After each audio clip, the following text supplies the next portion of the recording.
Hey everybody, so today I have a fun project for you. It's kind of a gloomy day. It's not super great outside, but this would be something that you could still do.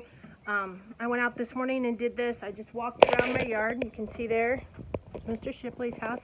Anyway, gather up anything that you can find outside, like little twigs or acorns, rocks. I took my scissors and I kind of cut off some moss. That was kind of fun.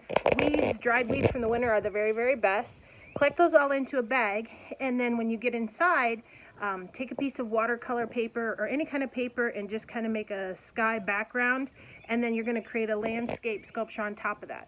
So I have a video to follow this, so hopefully you'll get inspired. Have fun today.